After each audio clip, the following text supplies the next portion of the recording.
দর্শক আসসালামু আলাইকুম। চলে আসলাম আজকের যে লটকন মাতৃ গাছ, যে বড় সাইজের গাছটি আমরা এই যে ডামে বসিয়েছি, এই ডামটিতে বসিয়েছি।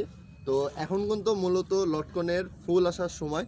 তো এবার দেখাই আপনাদের যে লটকন গাছের ফুলগুলো যে কোথায় কিভাবে আসে। এই যে দেখতে পাচ্ছেন, এই যে লটকন গাছে কিন্তু এই যে ফুল মুকুল চলে এসেছে। এই যে 1 2 3 4 5 6 7 প্রায় কিন্তু প্রতিটি গাছ জুড়েই কিন্তু মুকুল রয়েছে। আমাদের গাছ কিন্তু এরকম প্রতিটি গাছে কিন্তু আছে। এই যে এই গাছটিতে দেখুন, এই যে দেখতে পাচ্ছেন আরে কিন্তু মুকুল রয়েছে। এই যে একটু কাছ থেকে দেখাও, তাহলে বুঝতে পারবে যে আসলে কি পরিমাণে মুকুল ধরে আছে।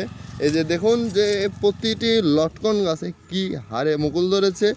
তো আপনারা যারা আমাদের কাছ থেকে লটকন গাছ নিতে চান, বা লটকন গাছে এরকম মুকুল সহ বা কলম গাছ আছে, ছোট সাইজের গাছ আছে, বড় সাইজের গাছ আছে, সব কোয়ালিটি আপনাদের জন্য আমরা রাখা প্রয়োজন হয়। তো আমরা সব কোয়ালিটির গাছ রেখে থাকি। তো আপনারা যারা এরকম কোয়ালিটির ডামে বসানো গাছ নিতে চান, তারা আমাদের সাথে যোগাযোগ করবেন। সবাই ভালো থাকবেন, সুস্থ থাকবেন। আসসালামু আলাইকুম।